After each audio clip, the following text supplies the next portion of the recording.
course, can be a person. Or for this platform lift, it can be an electric motor. Let's stay with the platform lift as an example. A gear pump transforms the energy from the electric motor into hydraulic energy. The transmitting medium for this energy is the hydraulic oil. The actual working component, the plunger of the platform lift, is the piston of a hydraulic cylinder. But for all this to work, a hydraulic system needs a so-called power control section. This component is made up of valves with differing functions. This simple system clearly illustrates system design. The power supply unit,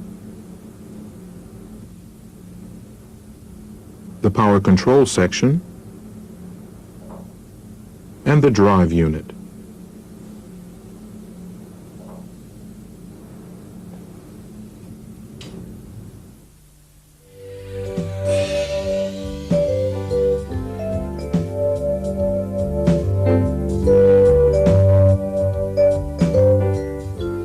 In the power supply unit, mechanical energy is converted into hydraulic energy, and the hydraulic fluid is conditioned.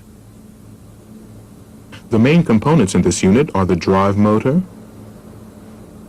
the safety valve, the oil reservoir, and the pump. This is an external gear pump. It creates a continuous flow of fluid. And this is how that's done. The suction chamber is connected to the oil reservoir. When the two gear wheels turn, the volume of the chamber increases slightly whenever a tooth leaves a gap. This creates a partial vacuum in the suction chamber, which then causes the oil to be drawn out of the reservoir. Oil is transported between the gear teeth along the chamber walls to the pressure chamber. The intermeshing teeth prevent the oil in the middle from flowing back. The oil now flows from the pressure chamber into the line, where it is displaced by the oil being supplied continually from the gear wheels. Initially, the pump doesn't create pressure, but only a fluid flow.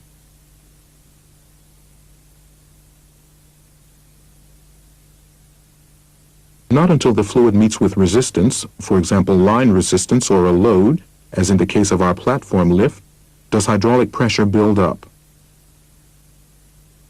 When pressure is higher than the resistance of the workload, the piston begins to advance until it reaches its end position.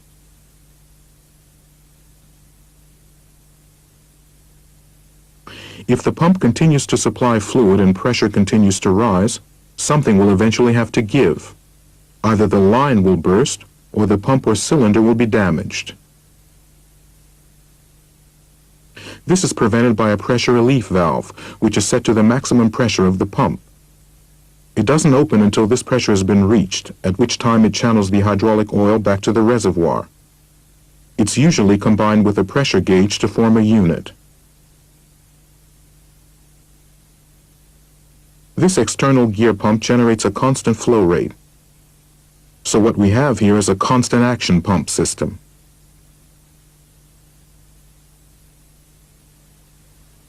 The oil reservoir in a hydraulic system has several functions. First of all, it holds the oil supply for the system and takes up the unpressurized oil flowing back from the system, which it then cools. But also, suspended matter, water, and air must be removed from the oil. In order for the oil to remain in the reservoir long enough for this to be achieved, the reservoir must have a large enough capacity. Before the oil leaves the reservoir and returns into the system, it flows through a filter that traps any remaining impurities.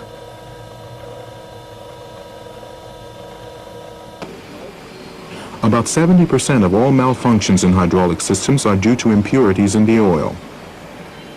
This is why it's so important to service the filter unit regularly. Incidentally, there are filters in the suction line, or in pressure lines, or in the return line.